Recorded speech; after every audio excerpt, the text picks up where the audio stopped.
దేవునికి మహిమ కలుగును గాక. హల్లెలూయా. వాక్యం చదువుకున్నాం. దానియేలు గ్రంథము 9వ అధ్యాయము మొదటి 2-3 వచనాలు చదువుదాం. మాదీయుడగు అహష్వేరోషు యొక్క కుమారుడైన దర్యావేషు కల్దీల పైన రాజాయను. అతని ఏలుబడిలో మొదటి సంవత్సరమందు దానియేలును నేను యెహోవా తన ప్రవక్తయగు ఇర్మియాకు సెలవిచ్చి తెలియజేసినట్టు యెరూషలేము పాడుగా ఉండవలసిన 70 సంవత్సరములు పూర్తగుచున్నవని గ్రంథముల వలన గ్రహించితిని. అంతటా నేను గోనెపట్ట కట్టుకుని ధూళి తలపైన వేసుకుని ఉపవాసముండి ప్రార్థనా విజ్ఞాపనలు చేయుటకై ప్రభువగు దేవుని ఎదుట నా మనసును నిబ్బరము చేసుకుంటుని. చాలు, చిన్న ప్రార్థన మనం చేసుకుందాం. కృపగల మా తండ్రి, ప్రేమగల మా రాజా, జీవంగల మా దేవుడని పరిశుద్ధమైన నామానికి స్తోత్రాలు చెల్లిస్తున్నాం తండ్రి. ఇదిగో దేవ, ఈ ఉపవాస ప్రార్థన దేవా మేము ఎందుకైతే ఏర్పాటు చేసుకున్నామో సమస్తం నీకు తెలుసు నాయన. ఇదిగో దేవ, మా మీద ఒత్తిడి రాబోతా ఉన్నది. అలాగే మేము నాయన వెళ్ళవలసిన సమయం కూడా ఆసన్నమైంది ప్రభువా. తప్పక నీవే మాకు సహాయం చేయమని ప్రార్థన చేస్తున్నాను తండ్రి. దేవ, ఇక్కడ అవసరత నెరిగి ప్రత్యక్షత కలిగి మేము ప్రార్థించడానికి మీరే కృప చూపించండి తండ్రి. నీ సన్నిధిని మీరే మాకు తోడుకొంచండి. సమస్త మహిమ ఘనత ప్రభావాలు మీరే పొందుకో. ఇప్పుడు వచ్చిన నీ బిడ్డలను జ్ఞాపకం చేసుకోండి దేవా. మనందరూ మీరే జ్ఞాపకం చేసుకుని ప్రభువా. నీ సన్నిధిని మాకే తోడుకొంచి ప్రభువా దేవా, సరైన ప్రార్థన చేసి ప్రతిఫలం పొందుకునే గొప్ప ధన్యత భాగ్యం మాకు దయచేయాలి ప్రభు. యేసుక్రీస్తు నామములో ప్రార్థించి అడుగుచున్నాము, ఆమేన్. మన ప్రభు అయిన యేసుక్రీస్తు ఘనశుభ నామానికి మహిమ ఘనత ప్రభావం కలుగును గాక. ప్రత్యక్షతో కూడిన దానియేలు యొక్క ప్రార్థన. దేవుని స్తోత్రం కలుగును గాక. హల్లెలూయా. ప్రియమైన దేవుని ప్రకారా, మరి ఇక్కడ ఈ 9వ అధ్యాయంలో దానియేలు ప్రార్థన చేయడానికి మొదలు పెడతా ఉన్నాడు. మరి దేవుని పిల్లలు ఎందుకు ప్రార్థన చేస్తారు? ఎందుకు ప్రార్థన చేయాలి? మరి దేని కొరకు దేవుణ్ణి అడగాలి? దేని కొరకు దేవుణ్ణి మొరపెట్టాలి? ఇక్కడ ఇతనికి ఒక జాబ్ ఉంది, వెల్ సెటిల్డ్ అన్నమాట. బబులోను దేశంలో దానియేలుకి ఆర్థిక పరమైనటువంటి ఇబ్బందులు ఏమీ లేవు. ఏవో కుటుంబ కష్టాల కొరకు అతను మొరపెట్టేది ఏమీ కాదు. సాధారణంగా మనం మొరపెట్టేది ఏంటంటే కుటుంబ కష్టాలు, సమస్యలు, శోధన, దీని కొరకు మనం మొరపెడతాం. ఖచ్చితంగా మనం మొరపెట్టాలి, ప్రార్థన చేయాలి, తప్పదండి. ప్రతి విషయము దేవుని దగ్గరే మనం మరి అడిగి జవాబు పొందుకోవాలి. దేవుని స్తోత్రం కలుగును గాక. ఇక్కడ మనం చూసినప్పుడు దానియేలు ఎందుకు ప్రార్థన చేస్తున్నాడు చూడండి. మాదీయుడు అహష్వేరోషు యొక్క కుమారుడైన దర్యావేషు కల్దీల పైన రాజాయను. అతని ఏలుబడిలో మొదటి సంవత్సరమందు దానియేలు నేను యెహోవా తన ప్రవక్తకు ఇర్మియాకు సెలవిచ్చి తెలియజేసినట్టు యెరూషలేము పాడుగా ఉండవలసిన 70 సంవత్సరములు సంపూర్తిగుచున్నవని గ్రంథం వల్ల గ్రహించితిని. హల్లెలూయా. ఇతడు ఏమిటంటే ప్రతిరోజు గ్రంథం చదువుతాడు, ప్రతిరోజు ప్రార్థన చేస్తాడు కనుక ఇతనికి ఏమి జరుగుతుందో ఏమి జరగబోతుందని అర్థమవుతుంది దేవుని ద్వారా. ఇతడు ఎక్కడున్నాడంటే సొంత దేశంలో లేడు. ఎక్కడున్నాడు? బబులోను దేశంలో ఉన్నాడు, కల్దీల దేశంలో ఉన్నాడు. అబ్రహాముని దేవుడు ఏ ప్రాంతం నుంచి అయితే పిలిచాడో, మరి ఏ ప్రాంతం నుంచి అయితే దేవుడు ఏర్పాటు చేసి బయటికి తీసుకొచ్చాడో, మరలా కఠినమైన దాస్యం అనేబడే కాడి కింద ఉన్నట్టుగా మనం చూస్తున్నాం పిల్లలు. అయితే ఇతను ఎక్కడున్నప్పుడు కూడా బాగానే ఒక రాజు చేతి కింద అభివృద్ధి అయ్యాడు, బాగానే ఉంది, అంతా బాగానే ఉంది. కాబట్టి ఇక నేనేం చేయాలి, నేనేం చేసి ఏమి పొందుకోవాలి, ఇంకా నేను సాధించవలసింది ఏంటి? అది కాదండి అతను. దేవునికి మహిమ కలుగును గాక. హల్లెలూయా. అతడు నేను వేరే దేశంలో, నేను వేరే ప్రాంతంలో నేను చేయవలసింది ఏమీ లేదు అని అనుకోవట్లేదండి అతడు ప్రతిరోజు గ్రంథం చదువుతున్నాడు, గ్రంథమును చదువుతూ ఉన్నాడు. హల్లెలూయా. సంఘానికి వర్తమానం చదివితేనే విషయం అర్థమవుతుంది, బైబిల్ చదివితేనే అన్ని విషయాలు అర్థమవుతాయి. ఏమి చదవకుండా, ఏమి ప్రార్థన చేయకుండా ఏం జరుగుతుందో మనకు అర్థం కాదు. కనుక ఇక్కడ ఏమిటి మనకంటే, అతను ఏమి గ్రంథాలు చదువుతున్నాడు అయ్యా? అతనికంటే ముందున్నటువంటి ప్రవక్త గ్రంథాన్ని చదువుతున్నాడు. దానియేలు కంటే ముందున్నటువంటి ప్రవక్త ఎవరు? ఇర్మియా. ఇప్పుడు ఇర్మియా దానియేలు కంటే ముందున్నటువంటి ప్రవక్త అన్నమాట. ఇర్మియా ఒక ప్రవచనం ప్రవచించాడు. ఏమనంటే, నీ ప్రజలు లేకపోతే ఇశ్రాయేల్ ప్రజలు బబులోను దేశంలో 70 సంవత్సరాలు చెరలో ఉంటారన్నాడు. ఈ 70 సంవత్సరాలు యెరూషలేము ఎలా ఉంటుందంటే పాడుగా ఉంటుంది. హల్లెలూయా. కనుక ఇప్పుడు ఆ ప్రవచనం ఎప్పుడైతే ప్రవచించాడో అతి కొద్ది కాలానికి ఇర్మియా వెళ్ళిపోయాడు. మరి ప్రజలందరూ ఏమయ్యారంటే చెరలోకి వెళ్ళిపోయాడు. బబులోను దేశం నుంచి వచ్చినటువంటి నెబుకద్నెజరు అనే ఒక రాజు ఏం చేశాడు, వీరిని చెరలోకి తీసుకెళ్లిపోయాడు. ఎవరెవరిని తీసుకెళ్లిపోయాడు అంటే ఇంచుమించుగా షద్రకు, మేషకు, అబేద్నెగో, మరి దానియేలు, ఎజ్రా, నెహెమ్యా ఇలాంటి వారందరూ కూడా బబులోను చెరలోకి వెళ్ళిపోయారు. వెళ్ళిపోయిన తర్వాత కాలం గడుస్తా ఉంది, సమయం అవుతా ఉంది. దేవుని పిల్లారా, ఇప్పుడు వీళ్ళు ఏం చేయాలి చెప్పండి? ప్రార్థన చేయాలి. అమరం ప్రార్థన చేశాడా? అమరం ప్రార్థన చేశాడు. ఎందుకొరకు అతను ప్రార్థన చేస్తాడు చెప్పండి? కష్టాలు వచ్చేసినాయి, శ్రమలు వచ్చేసినాయి, ఇబ్బందులు వచ్చేసినాయి, అందుకొరకైనా ప్రార్థన చేసేది? అతడు విమోచకుడు నీ ప్రభు అని ప్రార్థన చేస్తాడు. ఒక విమోచకుడు వస్తాడని అతనికి ఎలా తెలుసు అంటే, అతడు అబ్రహాముకి దేవుడు చేసిన వాగ్దానాన్ని జ్ఞాపకం చేసుకున్నాడు. హల్లెలూయా. కానీ అబ్రహాముకి దేవుడు చేసిన వాగ్దానం వీళ్ళకి గుర్తుంటే వీళ్ళు ఏం చేస్తారు చెప్పండి? ప్రార్థన చేస్తారు అన్నమాట. ఎందుకు? అబ్రహాముకి దేవుడు ఏం చెప్పాడు? ప్రజలు ఐగుప్తు దేశం వెళ్ళిపోతారు, చెరలోకి వెళ్ళిపోతారు, వారిని మళ్ళా 400 సంవత్సరాల తర్వాత మరలా నేను బయటికి తీసుకొస్తాను.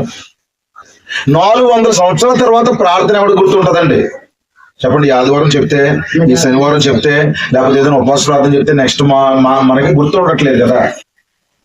మరి సంవత్సరం ప్రారంభంలో వాగ్దానము దేవుడి సంవత్సరం నీ పట్ల ఇలా చేయబోతున్నాడు అని చెప్తుంటే అది మరలా ఈ రోజుకి గుర్తుండట్లేదు. నిజమా కదా? దేవుడు నిన్ను స్వస్థపరుస్తాడు, నిన్ను బాగు చేస్తాడు, నిన్ను దీవిస్తాడు, నిన్ను ఆశీర్వదిస్తాడు, ఇచ్చేస్తాడు అని చెప్పినా నీకు అది గుర్తుండట్లేదు. అర్థం ఉందండి? దేవుని చేతమైతే మీరు కొనసాగిస్తాను ఎపిసోడ్లు. మరలా వచ్చే వారం మీరు ఇలాగే ఉపవాసం ఉండి ప్రార్థన చేస్తే మరలా నేను కొనసాగిస్తాను. దానియేలు ప్రత్యక్షతో కూడిన ప్రార్థన. దానియేలు యొక్క మరి అతని యొక్క ప్రార్థన ఎలాంటిది? ప్రత్యక్షత కలిగినది. ఒక ప్రత్యక్షత మనకి ఉంటేనే ప్రార్థన చేయగలం. ఇక్కడ మోషే కొరకు ప్రార్థన చేస్తాడు, వాగ్దాన పుత్రుడి కొరకు ప్రార్థన చేస్తాడు. ఇదంతా ఎలాగ అర్థమవుతుందంటే అతడు ఏం చేస్తాడు చెప్పండి? అబ్రహాముకి దేవుడు చేసిన వాగ్దానాన్ని గుర్తు చేసుకుని ప్రార్థన చేస్తాడు. ఈ రోజు చెప్పిన మా విషయము, మరి సంవత్సరం క్రితం చెప్పిన విషయము, ఒక వారం క్రితం చెప్పిన విషయమే మీకు మర్చిపోతా ఉన్నారు. కనుక వాగ్దానాన్ని గుర్తు చేసుకుని, ప్రవచనాన్ని గుర్తు చేసుకుని, ప్రవక్తలతో దేవుడు మాట్లాడిన దాన్ని గుర్తు చేసుకుని నువ్వు ప్రార్థన చేస్తే ఖచ్చితంగా దేవుడు విని జవాబిస్తాడు. ఆమేనేనా? హల్లెలూయా. ఇప్పుడు ఆ యొక్క అమరాము ఎందుకు ప్రార్థన చేస్తున్నాడు? అతను ఎందుకు ప్రార్థన చేస్తాడు? 400 సంవత్సరాలు అయిపోయింది. 400 సంవత్సరాల తర్వాత కూడా ఇతను ఎలా గుర్తు పెట్టుకున్నాడు? ఎన్నికలో ఉన్న ప్రజలు అలాగే గుర్తుపెట్టుకుంటారు. ఏర్పాట్లో ఉన్న ప్రజలకు అలాగే మరి ప్రార్థన చేస్తారు. దేవుని పిల్లలు ఏదో అలాంటి ప్రార్థనలు ఏదో చేసాము చెందామనే ప్రార్థనలు ఉండవు. దేవుని పిల్లలు ఏదో కునిపోట్లు పడి కొంచెం కష్టం పడి చేసుకుని వెళ్ళిపోయేవాళ్ళు ఈ రోజు ఉపవాస ప్రార్థన చేసేసేవాళ్ళు అన్నట్టుగా ఉండదండి. వారికి ఒక బయలుపాటు ఉంటుంది. నిజమేనా? వారికి ఒక అవగాహన ఉంటుంది. దేవుని పిల్లలు దానియేలు ప్రత్యక్షత కలిగి ప్రార్థన చేస్తా ఉన్నాడు. అందుకే ఏమన్నాడు? గ్రంథముల వలన గ్రహించింది. గ్రహింపేంటి? ప్రత్యక్షత. నీకు గ్రహింపు ఎలా వచ్చింది? ప్రత్యక్షతను బట్టి. కానీ ఇప్పుడు అతడు గ్రహించాడు, ప్రత్యక్షత పొందుకున్నాడు. ఇదిగో మేము విడిపించబడాలి, మాకు సమయం ఆసన్నమైంది, మేము ఎక్కడే ఉండము, మేము మా స్థలానికి వెళ్ళిపోతాము. అరే జాబ్ ఉంది అక్కడ. మరి దానియేలుని హెచ్చించారు. ఆ ప్రాంతంలో, ఆ పట్టణంలో, ఆ మహా నగరంలో, ఆ దేశంలో దానియేలుని హెచ్చించారు. 3వ అధిపతిగాను ఎక్కడో మరి అతను చేసినట్టుగా మనం చూస్తున్నాము. వీరి దేవుడే దేవుడు, వీరి దేవుడు పూజారుడైన దేవుడు. మరి అక్కడ అన్య రాజులు చెప్పారు. అంత ఘనత గొప్పతనము ఉన్నప్పటికి కూడా వీరు ఎందుకు ప్రార్థన చేస్తున్నారు? వీరికో గ్రహింపు వచ్చింది, వీరికో బయలుపోటు ఉంది, వీరికో ప్రత్యక్షత ఉంది. ఇది మా దేశం కాదు, ఇది మా రాజ్యం కాదు, ఇది మా సొంతం కాదు, మేము ఎప్పటికైనా వెళ్ళిపోతాము. హల్లెలూయా. ఇప్పుడు అబ్రహాముకి దేవుడు ఏదైతే చెప్పాడో ఆ విషయాన్ని అమరాము గ్రహించాడు. వారు కూడా గ్రంథాలు చదువుతారంటారా? అబ్రహాము గురించి దేవుడు ఏమైతే బయలుపరిచాడో, అబ్రహాముకి ఏ గ్రంథం లేకపోవచ్చు, నిజమేనా? కానీ ప్రవక్తల ద్వారా దేవుడు చెప్పిన ప్రతి విషయం కూడా వారు గుర్తుపెట్టుకుంటారు. దేవుని ప్రజలు వాడు, ఇశ్రాయేల్ ప్రజలు సామాన్యులు కాదు. ఈ రోజుటి వరకు కూడా వారు యుద్ధాన్ని చేసేది దేని బట్టి తెలుసండి? గ్రంథాన్ని బట్టే. ఇప్పుడు వారికి దేవుడు ప్రవక్తల ద్వారా ఇచ్చిన ప్రవచనాన్ని బట్టే వారు యుద్ధం చేస్తారండి. ప్రవచనము గెలుస్తుందని కనుక చెప్పింది అనుకోండి, మీరు యుద్ధానికి వెళితే ఖచ్చితంగా గెలుస్తారని ప్రవక్త ద్వారా వారికి ప్రవచనం ఉందనుకోండి, ఎంత పెద్ద శత్రువు అయినా సరే వాళ్ళు లెక్క చేయలేదు. మీకు అర్థమైందండి? ఇంపాసిబుల్ ఎక్కడే మనం కథనము అన్నప్పటికీ కూడా లెక్క చేయలేదు. ఎందుకంటే వాక్యములు అలా రాయబడింది అనుకోండి, వీరి చేతిలో ఆయుధం లేదు, చుట్టూ భయంకరమైనటువంటి ఆయుధాలతో శత్రువులు ఉన్నారు, అయినప్పుడు వీరు భయపడరు. వీరిలో ఆయుధాలను నమ్మరు కానీ వాక్యాన్ని నమ్ముతారు.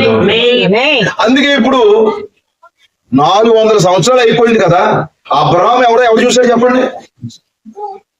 అబ్రహాం ఎవరో, ఇస్సాకు ఎవరో, యాకోబు ఎవరో, యేసేపు ఎవరో, మరి యాకోబు యొక్క 12 మంది సంతానం ఎవరో, ఈ గోత్రాలన్నీ కూడా ఈ ప్రజలందరూ చాలా కాలం అయిపోయింది కదా. ఇందులో ఎవరు ఏ గోత్రానికి సంబంధించిన వారు, మనం ఏమిటి, మనం మరలా ఈ ప్రాంతం నుంచి బయట పడడమా అనే అవిశ్వాసము బలహీనతలు లేవండి. దేవుడు అబ్రహాము ద్వారా వాగ్దానం చేశాడు. హల్లెలూయా. అంతే. వీరు ఏం చేస్తారు? ఒక పెదవుల ద్వారా చెవులకు వస్తా ఉంది వారు. అంటే ఒక వ్యక్తి చెప్తున్నాడు, ఇదిగో మనకు దేవుడు అబ్రహాము ద్వారా వాగ్దానం చేశాడు, అది వారి పితరుల ద్వారా వాళ్ళ తల్లిదండ్రుల ద్వారా, తాతల ద్వారా వాళ్ళు వింటా ఉన్నారు. దేవుని పిల్ల, మీ తాత ఏం చెప్పాడు మీకు ఎవరికైనా గుర్తుందా? చెప్పండి. ఏం మాట్లాడుకున్నారు ఏమిటో మీకు?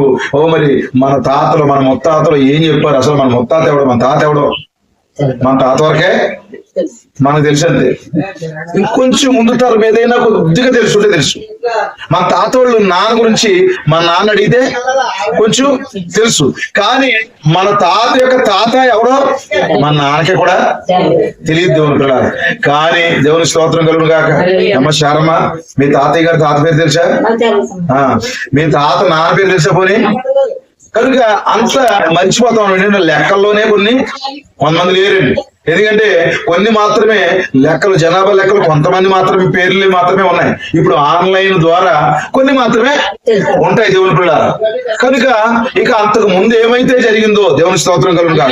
అంతకు ముందు ఏమైతే జరిగిందో, అంతకు ముందు మన యొక్క వంశ వృక్షాన్ని అంతా తీసుకుని మనక కడలవారు, లేకపోతే ఇంకా చెప్పండి నక్క, కుక్క, ఇంకా చెప్పండి, లేకపోతే ఆ పార్టీ ఈ పార్టీ, నువ్వే పార్టీ అన్నట్టుగా. దేవుని స్తోత్రం కలుగును. ఈ ఇంటి పేర్ల వారు అందరూ, వీళ్ళందరూ ఎవరు? పలానా క్యాస్ట్ వాళ్ళు ఎక్కడ వాళ్ళ పేర్లు ఏమిటాయంటే, చరిత్ర మనం తీసుకుంటే కొన్ని మనకు తెలుసు, నిజమా కదా? చరిత్రలో కొన్ని జరిగినాయి కనుక ఆ చరిత్ర అంతా కూడా కొంతమంది పేర్లు తెలుసు. కనుక మన చరిత్ర ఏంటో మనకే పూర్తిగా తెలియదు. కానీ యూదులు అలా కాదు, దేవుని పిల్లలు అలా కాదు. దేవుని పిల్లలు వారు ఏం చేస్తారు చెప్పండి? అబ్రహాము యొక్క వార్త, అబ్రహాముకు దేవుడు చెప్పిన ప్రమాణం, దేవునికి మహిమ కలుగునుగా, అది ప్రయాణిస్తా ఉన్నది. దేవుని పిల్లలు, కొంచెం నేను కొన్ని వారాలు దీన్ని ఇదే కొనసాగిస్తాను కనుక నేను సామాన్యమైన విషయాలు చెప్తాను. ఆ తర్వాత కొంచెం లోతైన సంగతులు కూడా ఈ ప్రార్థన మరి మనం ఏ విధంగా చేయాలనేది మీకు కొన్ని సంగతులు చెప్తా ఉంటాను. ప్రతి వారం ఎక్కువ మంది ఉన్నా లేకపోయినా మీరు ప్రార్థన రండి. దేవుని స్తోత్రం కలుగును. ఎక్కడైతే 2-3 కూడి ఉంటారో అక్కడ ఉంటానని చెప్పాడు దేవుడు. ఖచ్చితంగా నిరాశ పడకుండా ప్రార్థన చేయండి. మీరైనా ప్రార్థన చేయండి, ఖచ్చితంగా దేవుడు కార్యం చేస్తాడు. దేవుడికి మహిమ కలుగును. కానీ ఇప్పుడు అబ్రహాముకి దేవుడు వాగ్దానం చేశాడని ఆ వాగ్దానము ప్రయాణిస్తా ఉంది. ఒకరి నుంచి ఒకరికి. అది 100, 50, 30, 40, 100, 50, 500, 1000. హల్లెలూయా. ఎన్నైనా అది గుర్తుంటది. ఈ రోజు వరకు మనకు గుర్తుంటది. నిజమేనా? ఇప్పుడు వారికి 400 సంవత్సరాలు గుర్తుంది. దేవుని పిల్లలు, ఇప్పుడు అబ్రహాము దేన్ని బట్టి ప్రార్థన చేస్తాడు? అబ్రహాముకి దేవుడు వాగ్దానం చేసిన వాగ్దానాన్ని బట్టి ప్రార్థన చేస్తాడు. మీరు ఈ పట్టణంలో ఉండరు, మీరు ఈ దేశంలో ఉండరు, మీరు తిరిగి మరలా మీకు వాగ్దానం చేసినటువంటి వాగ్దాన ప్రాంతానికి వెళ్ళిపోతారు. హల్లెలూయా. కొంతకాలమే మీరు అక్కడ ఉంటారు అని దేవుడు అబ్రహాముకి వాగ్దానం చేస్తే అబ్రహాము చనిపోయాడు, ఇస్సాకు చనిపోయాడు, యాకోబు చనిపోయాడు, యోసేపు చనిపోయాడు. ఇక ఆ తరమంతా, ఆ తరతరాలన్నీ కూడా వెళ్ళిపోయినది దేవునిలా. అయినప్పుడు కూడా వాగ్దానం ప్రయాణం చేస్తా ఉంది. ఆ వాగ్దానం ఇప్పుడు అమ్మరాము దగ్గరికి వచ్చింది. ఆ వాగ్దానాన్ని బట్టి ప్రార్థన చేస్తాడు. దేవునికి మహిమ కలుగును. మీ మొత్తాత ఏమన్నాడు నీకు గుర్తులేదు. ఆ మొత్తాత ఏదో ప్రగల్భాలు పలికాడు అనుకున్నావు. దాన్ని బట్టి నువ్వేమైనా చేయగలవా? చేయలేదు. దేవుని స్తోత్రం కలుగును గాక. మీ తాత అన్నాడు ఆ మూల ఉండేది మన చేను, అదంతా మందే అన్నాడు. అన్నప్పటికీ కూడా అది అమ్మేశాం కనుక మనం అక్కడికి వెళ్ళి ఏమీ తేలేదు. దేవుని స్తోత్రం కలుగును. ఇక అర్థమవుతుందా? మన తాత చెప్పాడు ఒకప్పుడు. మన తాత ద్వారా మన తండ్రి ఏమన్నాడు, అలా పొలం తీసుకెళ్లి మన బలం ఎక్కడ ఉండేది తెలుసా? ఎందుకంటే మా నాన్న కూడా అంటాడు అనమాట, మరి ఇది మనకు రావాలి కానీ మరి ఫలానా దాన్ని బట్టి అమ్మేశాం. ఇది ఎలా జరిగింది, ఈ స్థలం మందే అమ్మేశాం కానీ ఇప్పుడు మనం వెళ్ళి ఇది ఒకప్పుడు మా స్థలం అంట, ఎక్కడే నువ్వు ఉంటాం అన్నాం అనుకోండి, చెప్పండి శుభ్రంగా అన్నేసి జైల్లో పెట్టేస్తారన్న. కానీ యూదులు అలా కాదు. దేవుని పిల్ల, దేవునికి మహిమ కలుగును గాక. అది వారిదే అయితే వాళ్ళ పోరాటం చేసి దాన్ని స్వాధీనపరిచేసుకుంటారు. అందుకే కదా ఇప్పుడు పోరాటాలు ఇంకా జరుగుతున్నాయి. దేవుని పిల్ల, మీకు రోడ్డు వారిన ఒక ఇల్లు ఉండేదా? ఇప్పుడు అలా ఇల్లు లేదు, నీకు తెలుసు. ఆ తర్వాత మీ పిల్లలకి కూడా అప్పుడప్పుడు చూపించావు. దేవుని స్తోత్రం కలుగును గాక.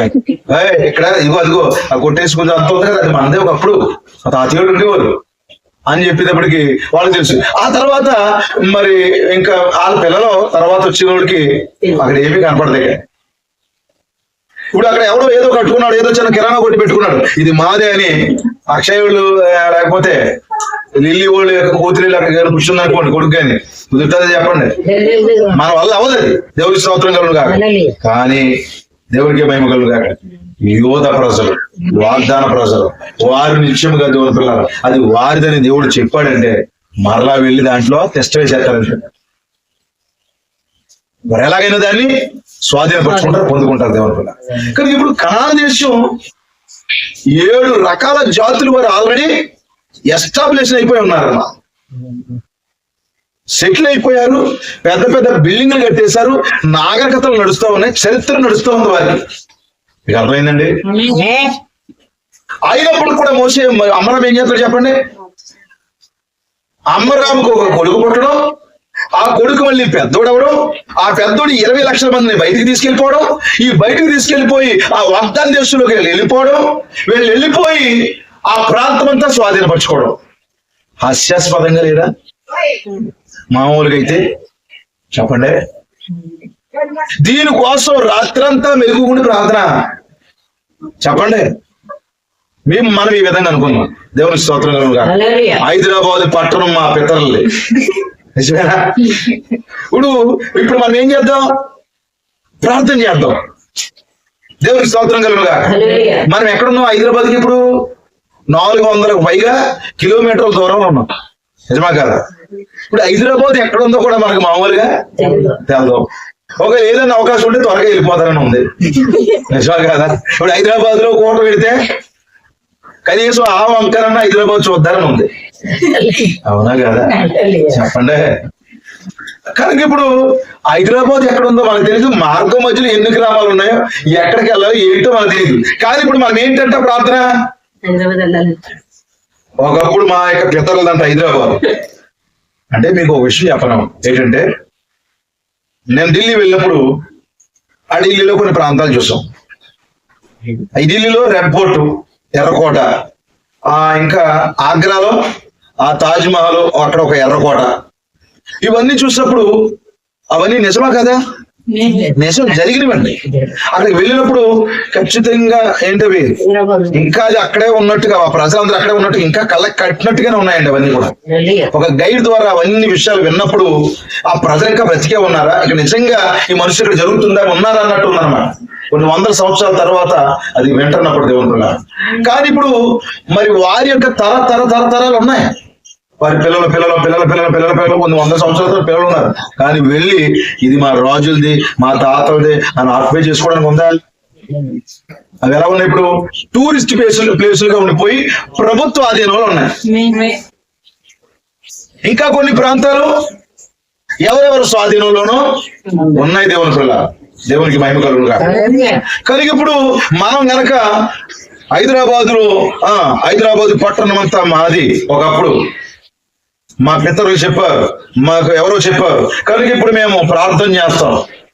ఒక చిన్న ప్రార్థన, రాత్రి మాటలు ప్రార్థన చేస్తున్నాం, ఏడుతున్నాం. హైదరాబాదును అది ప్రభువా, దాన్ని జయించడానికి ఒక కుమారుని ప్రభువా, ఒక వ్యక్తిని పంపించి ప్రభు అంటే చుట్టుపక్కల ఏమనుకుంటారు చెప్పండి. దేవుని స్తోత్రం కలుగునుగా. ఇప్పుడు తెలంగాణ ఏలుతున్నటువంటి రేవంత్ రెడ్డి గారికి ఈ విషయం తెలిసింది అనుకోండి, నిజమేనా? మధ్యనగర్ లో ఎవరు హైదరాబాద్ నుంచి జయించడానికి ప్రార్థన చేస్తారంటే అసలు ఏమైనా పట్టించుకుంటారో చెప్పండి. పోనీ నీ ఇంట్లో నిన్ను ఎవరో నమ్ముతారా? దేవుని స్తోత్రం. నీకన్నా నమ్మకం ఉన్నదా? ఎవరో నమ్మే బదులు అసలు మనమే ప్రార్థన చేస్తాం. మన తాతకి ఎవరికో 400 సంవత్సరాల క్రితం దేవుడు చెప్పాడంట. అది ఇప్పుడు నేను హైదరాబాద్ వెళ్ళిపోతాను, మళ్ళీ అలాగా నడుచుకుంటా, దేవునికి స్తోత్రం కలుగునుగా, నడుచుకుంటా వెళ్ళిపోతాను. వెళ్ళిపోయి హల్లెలూయా మొట్టమొదటి అడుగు అక్కడ వేస్తాను. ఒకవేళ మన కాలంలో చెప్పుకుందాం, అక్కడ రేవంత్ రెడ్డి గారు అనే ఒక రాజు ఉన్నాడు, అతని దగ్గరికి వెళ్ళి జయించేస్తాం ఈ ప్రాంతాన్ని. ప్రభువా, దానికోసం ఒక కుమారుని అనుగ్రహించు, మాకు సహాయం చేయండి అంటే గ్రామానికి ఎంత హాస్యాస్పదం ఉంటుంది, చుట్టుపక్కల వారికి ఎంత హాస్యాస్పదం ఉంటుంది. ఒకవేళ తెలీదు, ఈ వార్త కనీసం ఇక్కడి నుంచి అక్కడికి కూడా వెళ్ళకపోవచ్చు. ఒకవేళ సరదాగా ఇప్పుడు సోషల్ మీడియా బాగా ఉంది కదా, ఇలా ప్రార్థన చేస్తున్నామని తెలిసి ఇది వైరల్ అయ్యి అనుకోకుండా ఆ పట్టణాన్ని, ఆ యొక్క ప్రాంతాన్ని, ఆ రాష్ట్రాన్ని, ఆ తెలంగాణ స్టేట్ ని వెళ్తున్నటువంటి వ్యక్తికి కనుక తెలిసింది అనుకోండి, నవ్వుకుంటాడా? దాని కింద ట్రోల్స్ జరుగుతూ ఉంటాయా? దాని కింద కామెంట్లు వస్తా ఉంటాయా? ఏంట్రా బాబు ఏమైంది, ఈయన ఎవరికన్నా చూపించండి రా బాబు, ఏదో తెలుసుకోండి రా బాబు అంటారా కదా? ఇప్పుడు అమృతం 400 సంవత్సరాల తర్వాత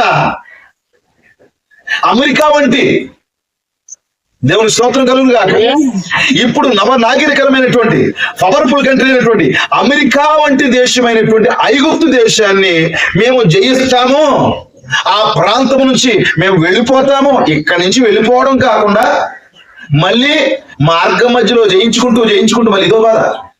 మీకు అర్థమైందండి? ఇక్కడి నుంచి మనం బయలుదేరి మొత్తం ఇక్కడి నుంచి జయించుకుంటా. ఇప్పుడు ఈ ప్రాంతం జయించుకుని మళ్ళీ ఎక్కడికి వెళ్ళాలి? ముచ్చిమిల్లి వస్తుంది కదా, జయించాలా మార్కెట్ బ్యాంక్ సెంటర్కి వెళ్ళాలి, అక్కడ జయించుకుంటా, అక్కడి నుంచి జయించుకుంటా ఇప్పుడు ఆ ప్రాంతం ఇప్పుడు జయించుకుంటే వెళ్తే అప్పుడు జాగ్రత్తగా మనకున్న రోడ్డు ప్రకారం చూసుకుందాం, మా స్వరాన్ని పసల పూడిని. ఇప్పుడు ఏంటంటే మనం ఇక్కడే అయిపోతాం, నిజమా కాదా? ఇక్కడ ఎవరిని జయింతాం, ఎవరి మీదకి వెళ్తాం, ఏ కుట్లాట ఏంటి చెప్పండి. దేవుని స్తోత్రం కలుగునుగా.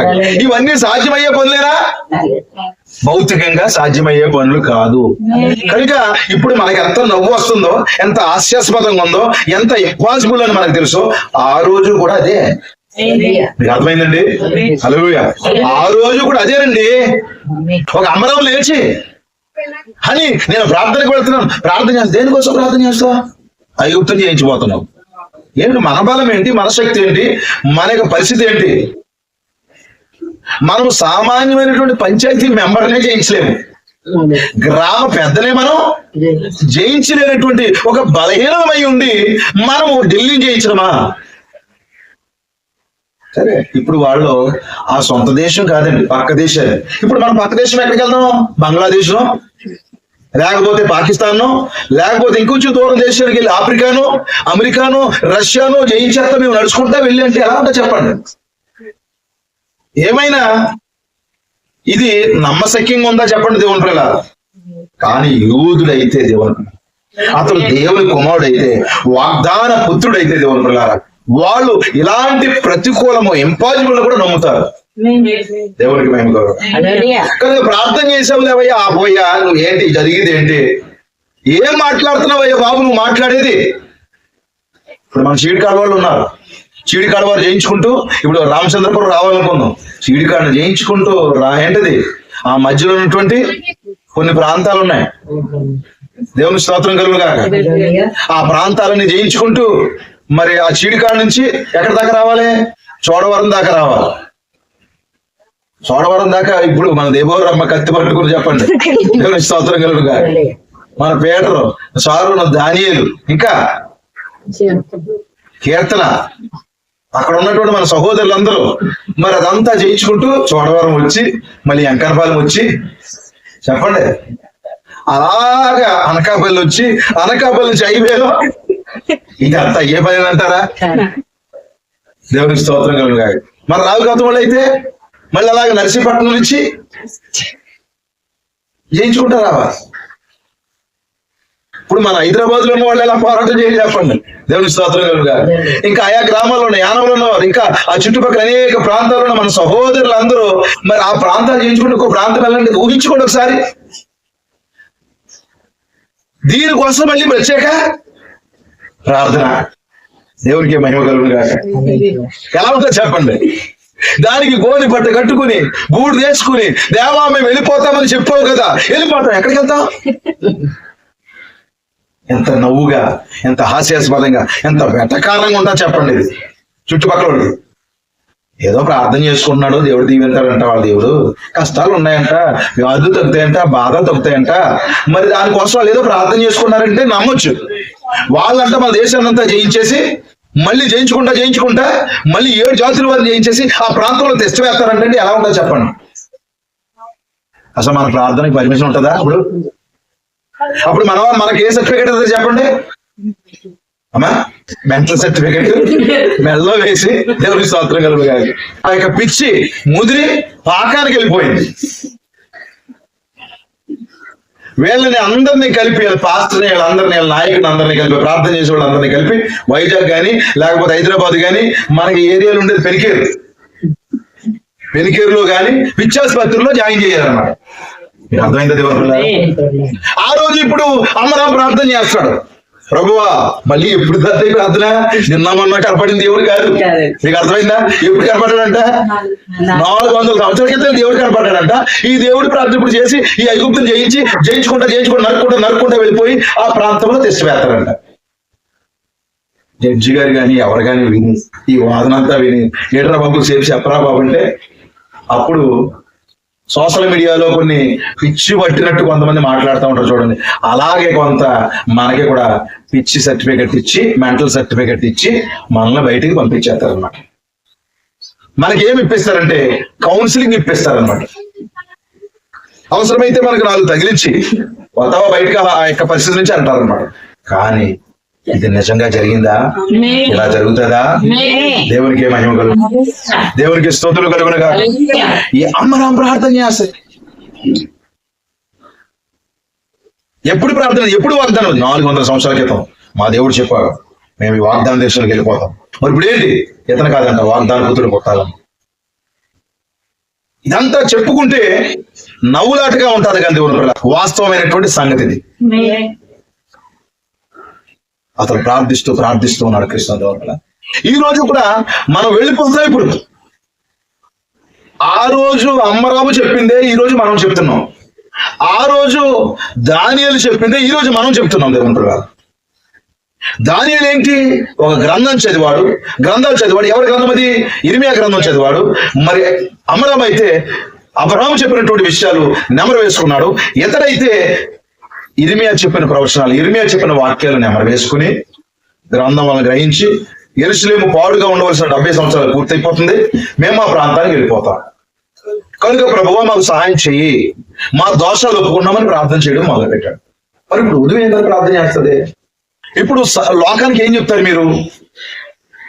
మీరు కూడా వెళ్ళిపోతానికైనా ఇప్పుడు ఉన్నారు ఎత్తబాట్లు.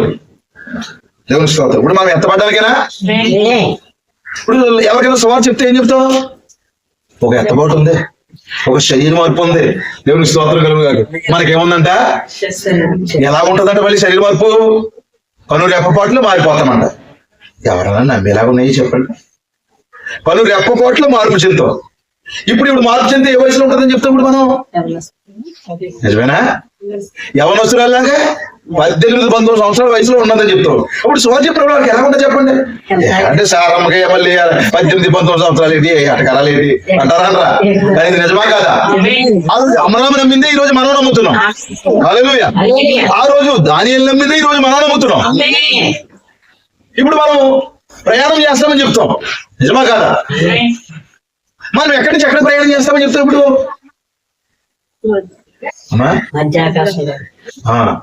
నిజమే చెప్పండి. నిజమేనా? మధ్యాకాశంలో మన ప్రయాణం. మధ్యాకాశం ఎక్కడుంది మనకు తెలియదు. మనం ఎవరి మాట నమ్ముతున్నాం? గ్రంథం యొక్క మాట. గ్రంథం ఎవరు? దేవుడే ఉన్నాడు. హల్లెలూయా. దేవుడి మాట నమ్ముతున్నాం. దేవుడు మనకు ప్రామిస్ చేశాడు. ఎవరి ద్వారా? ప్రవక్తల ద్వారా. ఇప్పుడు మన ప్రవక్త ద్వారా దేవుడు మనకి బయలుపరిచాడు. ఈ కాలంలో శరీర మార్పు ఎలా జరుగుతాదో దేవునికే మహిమ కలుగుగాక. మనకు శరీరం ఉందని చెప్తున్నాం. ఏ శరీరం చెప్పండమ్మా? ఏ శరీరం? నిజమా? థియోఫనీ. నిజమేనా? థియోఫనీ అంటే ఎవరు తెలుసు లోకంలోని? అసలు మీరు ఎక్కడ మనుషులైనా అంటారా? ఇక్కడ ఇవన్నీ మనం బోధించుకున్నప్పుడు మీరు అందరూ గట్టిగా మంచి వాడివేడిగా ప్రసంగం చేస్తే ఆమె చెప్పేస్తారు కదా. కానీ జాగ్రత్తగా ప్రజలు ఏమనుకుంటారని విశ్లేషణ చేసి మనం మాట్లాడుకున్నాం అనుకోండి. ఇప్పుడు మిమ్మల్ని చూస్తున్నాం కదా, ఈ అసలైన బాడీ ఉండదు, మాకు థియోఫనీ వద్దు అన్నాం అనుకోండి. ఇక్కడ ఎవరన్నా ఒక ఎంకమ్మ ఉందనుకోండి, ఎంకమ్మ మాకు థియోఫనీ. మనకు స్వరం ఉందనుకుందాం, స్వరంకి ఏం చెప్పాం? స్వరమా మాకు థియోఫనీ ఉందన్నాం. ఏడు బాబా థియోఫనీ? ఈ శరీరం కాదు మరి వాక్య శరీరం అంటారు దాన్ని. అసలు ఎలా చూపిస్తాం వీళ్ళకి? ప్రజలు నమ్మరు దేవుని ప్రకారం. కానీ గ్రహింపు వల్ల, ప్రత్యక్షత వల్ల మనం మాట్లాడుతాం. మనకున్నటువంటి బయలుపాటు వల్ల మనం మాట్లాడుతున్నాము. హల్లెలూయా. దేవునికి మహిమ కలుగుగాక. ఇప్పుడు మనం శరీర మార్పు అన్నాం, ఎత్తపడతాం అన్నాం, వెళ్ళిపోతాం మేమన్నాం. ఎక్కడికి వెళ్తారబ్బా అన్నారు. అనగానే మనం అంటున్నాం మధ్యాకాశానికి, 6వ పరిమాణానికి ఎత్తపడతాం. దేవుని స్తోత్రం కలుగుగాక. మేము దేవుని కలుసుకోబోతున్నాం, మేము పరిశుద్ధులు కలుసుకోబోతున్నాం. ఆ 7వ పరిమాణంలో ఉన్న దేవుని మేము కలుసుకుంటాం. ఇవన్నీ మనం చెప్తుంటే పరిమాణాలు ఏంటి, దేవుని కలుసుకోవడం ఏంటి, ఎక్కడికి మధ్యాకాశం ఎక్కడుంది? ఇవన్నీ ప్రజలు ప్రశ్నిస్తున్నప్పుడు మరి నిశ్చయముగా ఆకాశ మండలం గుండా మనం వెళ్ళిపోతాము. ఈ పరిమాణాలను దాటేస్తాం అనేటప్పటికి అసలు నువ్వు కనీసం ఈ ఊరు నుంచి ఇంకో ఊరు వెళ్ళడానికి ఎప్పుడైనా ఫ్లైట్ ఎక్కవా? నీ బ్రతుకులు ఎప్పుడైనా విమానం ఎక్కవా, హెలికాప్టర్ ఎక్కవా, ర్యాకెట్ ఎక్కవా? అంతరిక్షంలో ప్రయాణం చేసినటువంటి సునీత విలియమ్స్ లాగా, దేవుని స్తోత్రం కలుగుగాక. సునీత విలియమ్స్ అంతరిక్షంలోకి వెళ్ళింది, మళ్ళీ కిందకి రావడానికి ఎలాగో పాపం దారి తెలియక ఆగిపోయింది పాపం. కనుక ఇప్పుడు ప్రజలకి ఏం చెప్తాడు చెప్పండి? ఇతను గ్రంథం చదివాడంట. హల్లెలూయా. యెరూషలేము పాడుగా ఉండవలసిన 70 సంవత్సరాలు మరి ఇంకా అయిపోయింది, మేము వెళ్ళిపోతాం. ఏంటి ఇతను చదివేసుకుని ఇతనికి అనేసుకుని ప్రార్థన చేసేసి గోరు పట్టు కట్టేసుకుని ధూళి పూసేసుకుంటే జనం ఏమనుకుంటే చెప్పండి? ఈ రోజు మనం ఈ ఆరాధన, ఈ ఆల్నైట్లు, ఈ ఉపవాసాలు ఉండి మేము వెళ్ళిపోతాము, మేము ఇక్కడ ఉన్నాము, ఎత్తబడిపోతాము. ఎందుకంటే ప్రతి మెసేజ్ లో ఆఖరిలో నేను ఎత్తబడిపోతున్నాం అనే మాటతో ముగిస్తాను. దేవుని స్తోత్రం. కనుక ఈ ఎత్తబడిపోతామంటే ఎక్కడికి వెళ్తారా అనుకునేటప్పటికి మేము ఆకాశం మహాకాశాలు కలిసి ఆ మండల మరి ఆ 3 ఆకాశాలు మధ్య ఆకాశాలకి ఆ పర్వ అవన్నీ దాటుకుని వెళ్ళిపోతాం.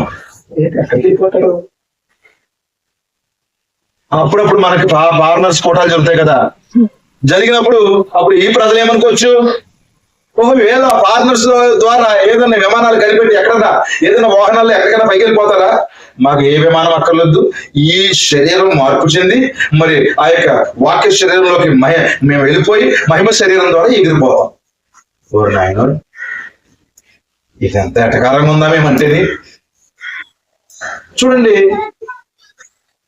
మతోన్మాదులు కానివ్వండి, కొంతమంది బైబిల్ నమ్మనటువంటి కొంతమంది వీటిపైన డిబేట్లు చేసి, ఇదిగో చూసా వీళ్ళ బాధ ఎలా ఉందో, వీళ్ళు ఏం మాట్లాడుతున్నారు చూసావా, ఎలా మాట్లాడుతున్నారు చూసావా, జరగని కార్యాలు ఏం చెప్పుకుంటున్నారు చూసావా అనుకుంటున్నాను. దేవుని పిల్లారా, ఇవన్నీ ఛాయల్లో జరిగింది. జరిగినా లేదా? ఓ మరి మన పితరుల జీవితంలో జరిగినాయి. హానుకు ఎత్తబడలేదా? ఓ మరి ఏలియా ఎత్తబడలేదా? ప్రభువైన యేసుక్రీస్తు ఎత్తబడలేదా? ఇవన్నీ జరిగినవి ఛాయల్లో. కానీ ఇప్పుడు మనం వెళ్ళిపోతాం, ఎటువంటి వాహనం లేకుండా మనం వెళ్ళిపోతాం. దానికోసం మనం ఇప్పుడు ఏం చేస్తున్నాం? ఎత్తబడటం కోసం ప్రార్థన చేస్తాం. ఎత్తడం లేదా? ఇప్పుడు జనాలకు ఎలా ఉంటుంది చెప్పండి? హాస్యాస్పదంగా ఉంటుంది, నవ్వులాట కింద ఉంటది, వెటకారంగా ఉంటది. అయినప్పటికీ కూడా వీరు ఏమనుకున్నప్పటికీ కూడా ఇంతవరకు నేను సరదాగా చెప్పుతున్నట్టు అనిపించింది, కానీ ఇదంతా నిజం. దేవునికి మహిమ కలుగును. ఈ ప్రాంతాలు మనం జయించబోతున్నాం. దేవుని పిల్ల, మనం ఎత్తబడుతున్నాము. మనం వెళ్ళే సమయం ఆసన్నమైంది.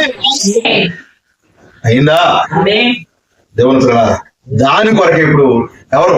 దానియేలు ప్రార్థన చేస్తారు. దాని కొరకే అమ్రాము ప్రార్థన చేయడం మొదలు పెట్టాడు. చదవండి.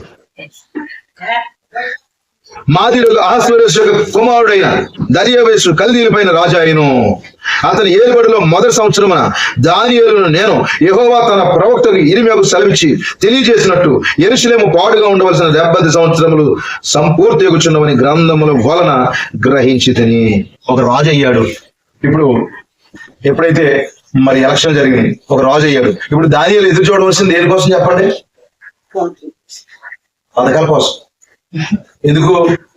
నీకు 15,000, నీకు 15,000, నీకు 15,000 అన్నప్పుడు మరి ఆ పథకాల కోసం ఎదురు చూస్తారన్నమాట. కానీ ఇప్పుడు అన్న వస్తున్నాడు, మరి ఇంకా మామూలుగా ఉండదని చెప్పినప్పుడు జగనన్న పథకాల కోసం, చంద్రన్న పథకాల కోసం, ఎవరు ప్రభుత్వంలోకి వస్తే వాళ్ళ ప్రభుత్వం యొక్క పథకాల కోసం మరి ఓటు వేసినటువంటి ప్రజలు ఏం చేస్తారు చెప్పండి? ఎదురు చూస్తారు. ఇప్పుడు దానియేలు దేని కొరకు ఎదురు చూడాలి? పథకాల కొరకు ఎదురు చూడాలి. 40 సంవత్సరాలకు డబ్బులు వేస్తానన్నారు, నిజమా కదా?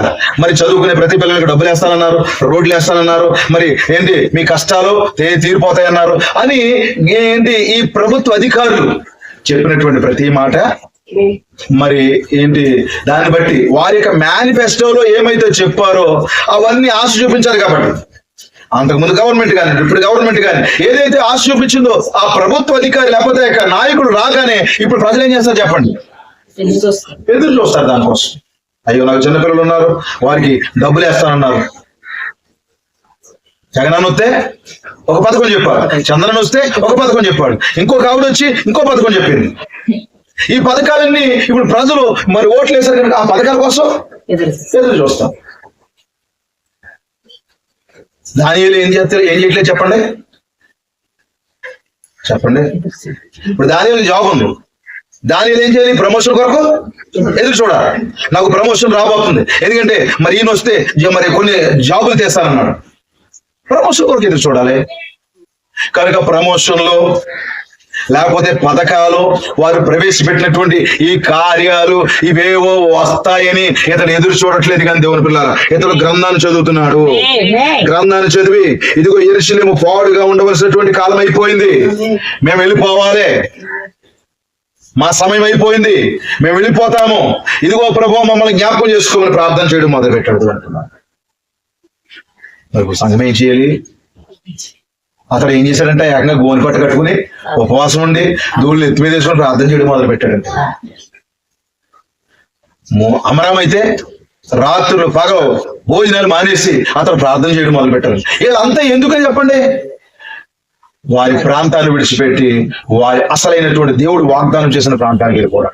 ఈ రోజు మనం ఎందుకు ప్రార్థన చేయాలయ్యా? మరి మనం ఎందుకు ప్రార్థన చేయాలమ్మా? ఈ రోజు మనం ఎందుకు ప్రార్థన చేయాలి అంటే మనము కూడా ఈ ప్రాంతాలు విడిచిపెట్టి మనకి దేవుడు సెలవిచ్చినటువంటి ఆ కాలం అనే తర్వాతకి మనం వెళ్ళాలి.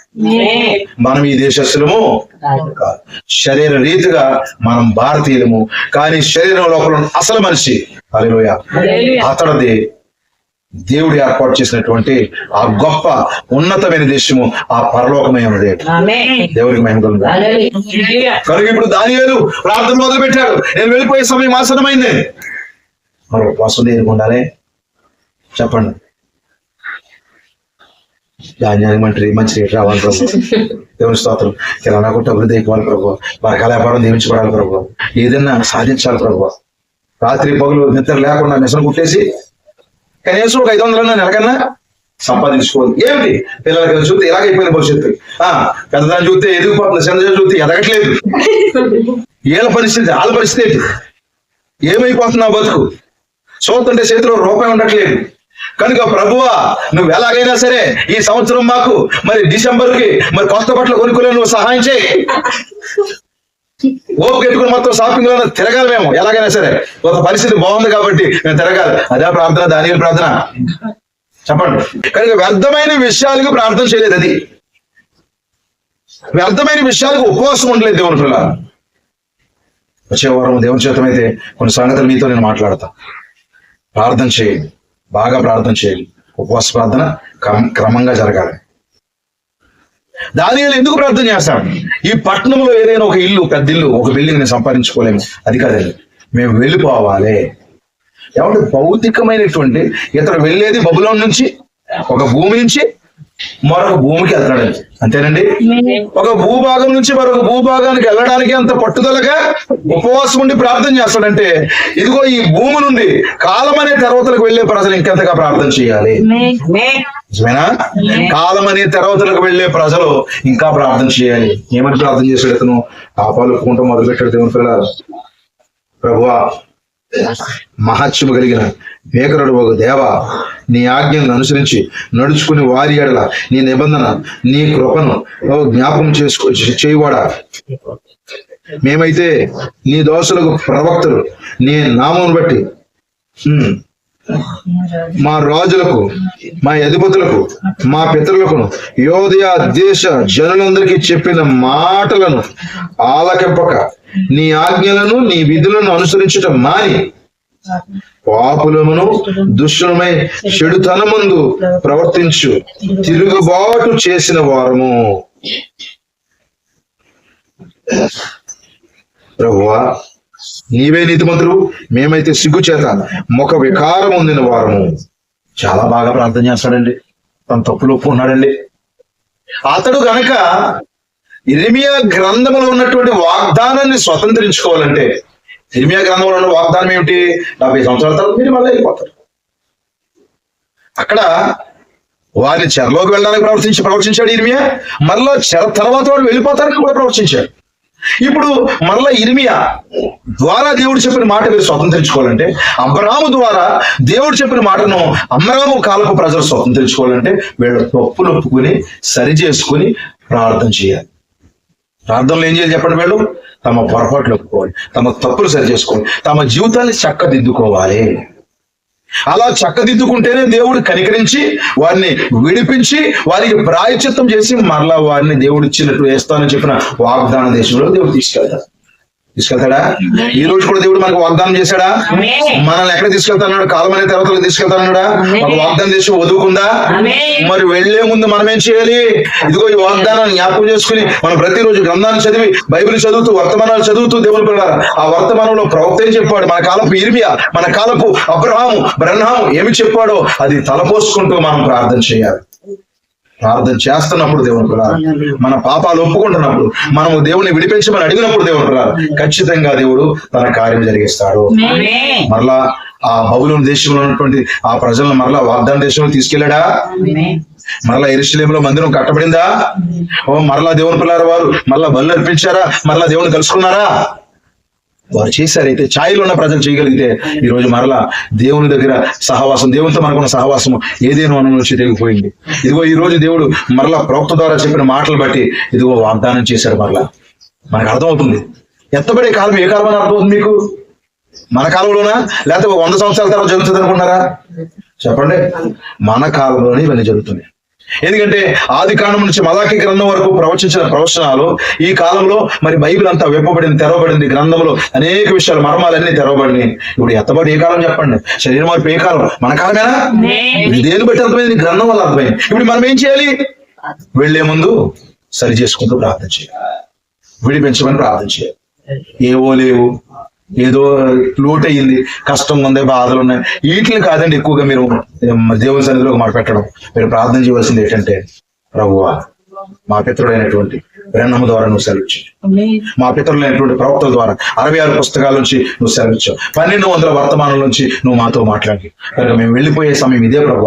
మా పొరపాట్లు ఏమన్నా సరిచేయ ప్రభు, మా తప్పులు ఏమన్నా సరిచేయ ప్రభు. మేము విడిపించబడిపోవాలి, మేము వెళ్ళిపోవాలి, మాకు సమయం ఆసనం అయిపోయిందని మీరు ప్రార్థన చేయాలి. వెళ్లే ముందు ఒత్తిడి వస్తుందండి. దానియేలు వారికి ఒత్తిడి వచ్చిందండి. వాళ్ళు వెళ్లే ముందు సింహాలగుండంలో పడ్డారా? వాళ్ళు వెళ్లే ముందు అగ్నిగుండంలో పడ్డారా? అవన్నీ ఓకే. అగ్నిగుండంలో ఎలా తప్పించుకోవాలో ప్రార్థన చేస్తున్నారా చెప్పండి? కాదు. బబులోను దేశం నుంచి మేము ఎలా వెళ్ళాలి మా సొంత దేశానికి, అది ప్రార్థన. సింహాల బోన్లోంచి, సింహాల బారి నుంచి ఎలా తప్పించుకోవాలో కాదు దానియేలు ప్రార్థన. దానియేలు ప్రార్థన ఏంటి చెప్పండి? ఇర్మియా ద్వారా నువ్వు సెలవిచ్చావు, ఈ బబులోను దేశం నుంచి 70 సంవత్సరాల తర్వాత మేము వెళ్ళిపోతామని చెప్పు. అది ప్రార్థన. అయ్యో చంపేస్తాయి బాబు, అయ్యో కాలు చేస్తాయి బాబు, అయ్యో కొరడా దెబ్బలు తెల్లపోతాయి. అది కాదండి వారి ప్రార్థన. అంటే ఎలాగైనా సరే ఈ ప్రాంతాన్ని విడిచి వాగ్దాన దేశానికి వెళ్ళిపోవాలి. దానికోసమే వారు తప్పులు ఒప్పుకున్నారు. దానికోసమే వారు తప్పులు లేకుండా భూమి మీద జీవించేద్దాం అంటారు. కనుక దేవుని పిల్లారా, దేవునికి సమర్పించుకోండి. దానియేలు గురించి ఆ అధ్యాయంలో నీతిమంతుడని, ఏ లోపం లేనోడని, అతను ఏ పాపం చేయలేదని అక్కడ రాయబడినప్పుడు కూడా తన తప్పులు ఒప్పుకున్నాడు. చదవండి ఆ మాట. దానియేలు 6వ అధ్యాయం మొదటి నుంచి చదవండి స్పీడ్ గా. తన రాజ్యం అంతటి పైన అధిపతులుగా ఉండుటకై 120 మంది అధిపతులను నియమించుటకు దర్యావేషుకు ఇష్టమైన వాళ్ళందరిపైన ముగ్గురిని ప్రధానులుగా నియమించాను. ఆ ముగ్గురిలో దానియేలు ముఖ్యుడు. రాజునకు నష్టము కలగకున్నట్లు ఆ అధిపతులు తప్పకుండా వీరికి లెక్కలు ఒప్పచెప్పవలని ఆజ్ఞించాడు. ఈ దానియేలు అతి శ్రేష్టమైన బుద్ధి గలవాడే, ప్రధానులలోను అధిపతులలోను ప్రఖ్యాతి నుండి ఉండే గనుక రాజ్యమంతటి మీద అతను నియమింపవాలని రాజు ఉద్దేశించెను. అనగా ప్రధానులు అధిపతులను రాజ్యపాలన విషయంలో దానియేలు మీద ఏదైనా ఒక నింద మోపవల్లని ఉండి తగిన హేతువు కనిపెట్టుచుండిరి. గాని దానియేలు నమ్మకస్తుడై ఏ నేరమైనను ఏ తప్పైనను చేయువాడు కాడు. గనుక దానియేలులో తప్పైనను లోపమైనను కనుగొనలేకపోయేది. అదండి దానియేలు యొక్క యథార్థత. మనుషులందరూ ఏకమై ఏదైనా ఒక లోపం ఏదైనా ఉంటదేమో కనుగొందారనుకున్నారు, కానీ లోపం లేదు. కానీ 9వ అధ్యాయంలో మాత్రం ఏదో తప్పు చేసిన వాళ్ళ ప్రార్థన చేయట్లేదా చెప్పండి? 6వ అధ్యాయంలో ఏ తప్పు లేని వ్యక్తి 9వ అధ్యాయానికి వచ్చేసరికి నీ మాట వినలేదు ప్రభువా, నువ్వు మంచోడు, నువ్వు సరైన వాళ్ళం కాదు అని తన పాపాలు ఒప్పుకోవట్లేదా? ఏం ఒప్పుకోరు అతను? ఏం పాపం చేశాడని, అసలు ఏ తప్పు లేదని బైబిల్లో రాయబడింది కదా. అయినప్పటికీ కూడా లోపాలు ఒప్పుకున్నాడు. దానియేలుకు తెలుసు దేవుని పిల్లారా. దానియేలు తన యొక్క పాపాలు, తన పితరుల పాపాలు, దోషాలను ఒప్పుకున్నాడు. ఇదంతా ఎందుకు? ఈ ప్రాంతం నుంచి మేము వెళ్ళిపోయే సమయం ఆసన్నమైందని గ్రంథంలో రాయబడింది కనుక నేను ప్రార్థన చేస్తాను. మీకు అర్థం ఉందా దేవుని ప్రకారం? ఈరోజు ప్రార్థన చేయండి. ఈ రోజు నుంచి 3వ ప్రపంచ యుద్ధం రెడీ అయిపోయింది. ఒత్తిడి వచ్చేసిందిగా, ఎక్కువ కాలం ఉండదు. నెక్స్ట్ పంటకు ఉంటామో లేదో తెలియదు మనకి. వచ్చే సంవత్సరం ఏమవుతుందో మనకు తెలియదు. వచ్చే సంవత్సరం చూస్తామా లేదో మనకు తెలియదు. అయ్యా దయచేసి దేవుని పిల్లలారా మీరు గమనించండి. ప్రార్థన చేయవలసింది ఒకటే ఒక ప్రార్థన. గ్రంథాల వల్ల మనకు అర్థమైంది ఏంటంటే మనం ఇక్కడ ఉండము. జరుగుతున్న సూచనల వల్ల అమెరికాకు జరుగుతున్న దాన్ని బట్టి మనం ఇక్కడ ఉండము. రష్యాకు జరుగుతున్న దాన్ని బట్టి మనం ఇక్కడ ఉండము. ఇస్రాయేల్ దేశంలో జరుగుతున్న యుద్ధాలను బట్టి మనకు అర్థమైంది మనం ఇక్కడ ఉండము. ఆ 1200 వర్తమానాల యొక్క సారాంశాన్ని బట్టి మనకు అర్థమైంది మనం ఇక్కడ ఉండము. మనం వెళ్ళిపోయే సమయం ఆసనం అయిపోయింది. దీన్ని బట్టి దానియేలు చేసిన ప్రార్థనే మనము చేయాలి. అమరావు చేసిన ప్రార్థనే మనము చేయాలి. ఏదో చిన్న చిన్న ప్రార్థనలో అనవసరమైన విషయాలు దేవునికి మొరపెట్టి ఏవేవో భౌతికమైన సంగతులు అడిగేసి పొందేసుకుని తృప్తి పడిపోవద్దు. సమయం ఆసన్నమైందని గమనించి లోపాలు లేని వాడు నేను రాయబడినప్పుడు కూడా ఇంకా ఏమైనా లోపాలు ఉన్నాయేమని అది సరి చేసుకుంటూ ఒప్పుకుని ప్రార్థన చేసిన దానియేలు వలె ప్రత్యక్షత కలిగిన ప్రార్థన ఈరోజు మనము చేద్దాము. దేవుని చేతనైతే వచ్చే వారము కొన్ని సంగతులు మీకు చెప్తాను దేవుని, కొన్ని లోతైన సంగతులు మీకు ఈ విషయం నుంచి మాట్లాడాలి. దేవుడు మనం దీవించును గాక. త్వరలో మనం ఎత్తపడబోతున్నాం దేవుని పిల్లలు. సిద్ధంగా ఉండండి, సిద్ధపడండి, మంచి ప్రార్థన చేయండి. దేవుడు మిమ్మల్ని దీవించును గాక. God bless you.